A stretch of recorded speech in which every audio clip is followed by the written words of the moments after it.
Hey everyone, it's Sarah, and I'm back to talk about mental illness. So, May is Mental Illness Awareness Month.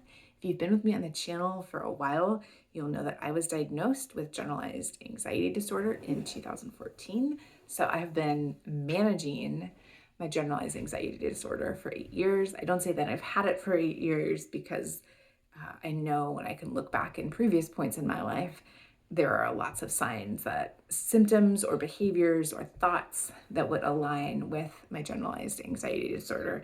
I just happened to get diagnosed at the age of 30, which I'm really thankful that I did. It absolutely turned my life upside down. I redesigned my entire life, from my work to my relationship with my partner, to my hobbies, to my friends, to the way that I live. All of it has changed since then. And these were the lessons that have helped me now in moving through whatever chronic illnesses I'm managing right now. If you've been following along, I still don't know what those are. But it is May, and I think it's important for people who are managing mental illness, if it feels safe to them, for them to talk about it. And it does feel safe to me. I feel really privileged in that I have a job where I can manage and integrate my whole self into that job. I have a partner and a family and friends who are supportive. I'm privileged to have health insurance that covers the medication and the financial means to afford therapy or counseling when I've happened to need that. So, not everyone is in that space, and a lot of people are in families or jobs or friend circles where mental illness is not recognized, or it's mocked, or it's seen as something less than. So until we're at a point where that's not the case and that's just who we are, I think it's really important for those of us who feel safe to continue speaking out. Like I said, I was diagnosed in 2014 with generalized anxiety disorder, and I've been managing that ever since.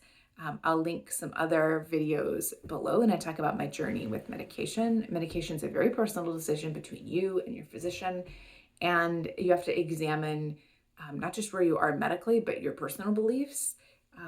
I was not functional in 2014, and so it was an intentional but pretty obvious choice for me to take psychiatric medication for my anxiety. And I've gone through changes with that. It's been a pretty difficult experience for me. My body has been really sensitive to that type of medication. And there's a whole series that I did talking about what that was like. I went from working full time to working 4 days a week. That was a really big change for me. And it also, managing my anxiety has meant taking care of myself. I think sometimes self-care means bubble baths and facials and brunch, and those are great. I love all of those things, especially the brunch. And to me, that was about really about moving my body in a way that felt good, making sure that I had rest, whatever that would look like, and eating foods that made me feel strong and healthy. And that's different for everybody. So I'm not saying what that looks like for you. Is taking care of my physical needs. And then it was working through all of the negative beliefs that I had about myself. So I've talked a little bit, and I'd like to talk more about my current experience with cognitive behavioral therapy. I had been to, I don't even know the modality, but regular therapy many years ago. And then this fall, met my new therapist and started doing cognitive behavioral therapy, which I wish I had had that for myself earlier in this process, because it really, really helped. All this to say is that there are people managing mental illness all around you, whether you know it or not, and sometimes whether they know it or not. It also seems very du jour to diagnose people with mental illness, to say things like, oh, that person's acting ADD, or that's an example of narcissistic personality disorder, or wow, they're really bipolar.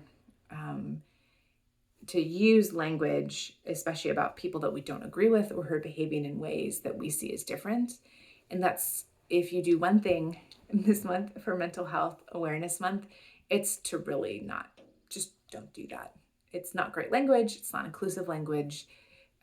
It's making a diagnosis without any expertise or understanding of that person's internal experience. Something to think about, especially for people like me who have anxiety disorders, is that a lot of people wouldn't even know that I'm managing mental illness. It's because I seem to be normal from the outside. I interact in, well, pandemic hasn't helped, but somewhat normal social ways. I have a job, I have a husband, I have friends, I do things that would make me seem neurotypical. And so the internal experience of mine, you wouldn't necessarily know in meeting me that that's what's going on.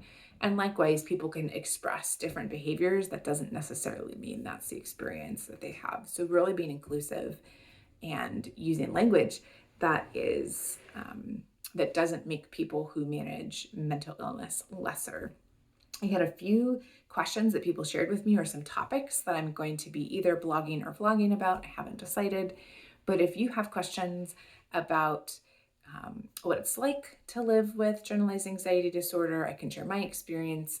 If you have questions about how to support someone in your life who is managing mental illness, again, this is one perspective, but that's another thing that I'm happy to talk about. I did a long series about managing medication, and I also hope to do another video on cognitive behavioral therapy and what that experience has been like, because we need to keep talking about this. We need to keep destigmatizing it.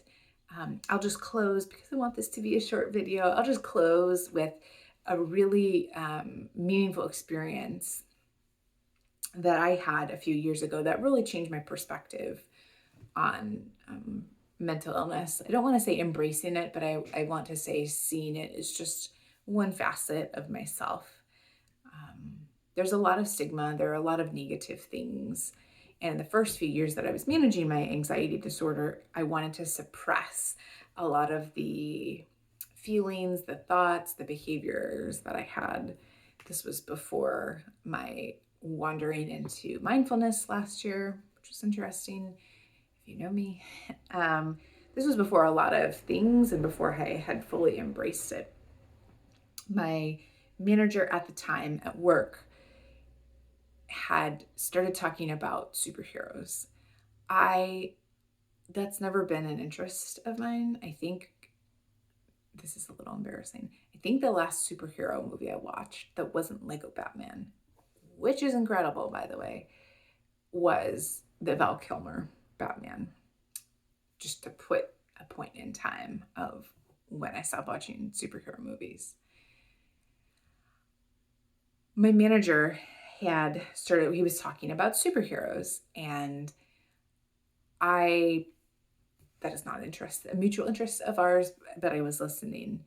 And then he had said to me, I think you might not be giving yourself credit for who you are.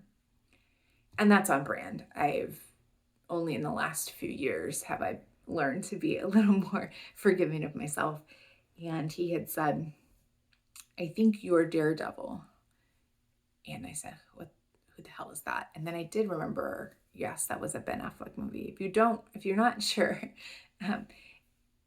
Daredevil is a superhero who has lost his sight, but his other senses are very heightened. The reason that my manager had brought this up is I was seeing my mental illness from a deficit perspective, from all the things that I wasn't. And I wasn't seeing all the things that I was. I wasn't seeing all of the things that were enhanced, the way that I deeply feel the emotions. And, if I'm not careful, I'm an emotional sponge with the emotions that other people have, the way that I can intuit things that a lot of people just don't know. This makes me a really good coach. This makes me a really good facilitator. This makes me a really good consultant. These are things that have led to a lot of joy and success in my life.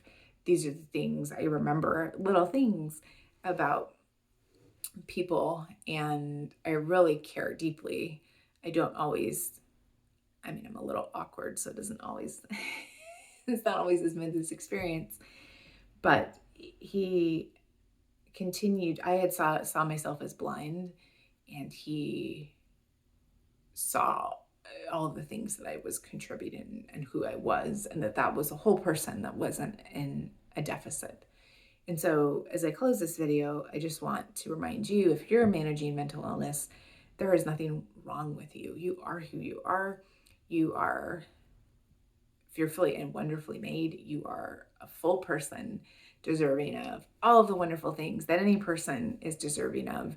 And I understand that you might not believe that right now, because I didn't believe that for a long time, diagnosis or not. I didn't see myself in that way, but you are worthy, and you are worthy of everything that anyone else has in this world.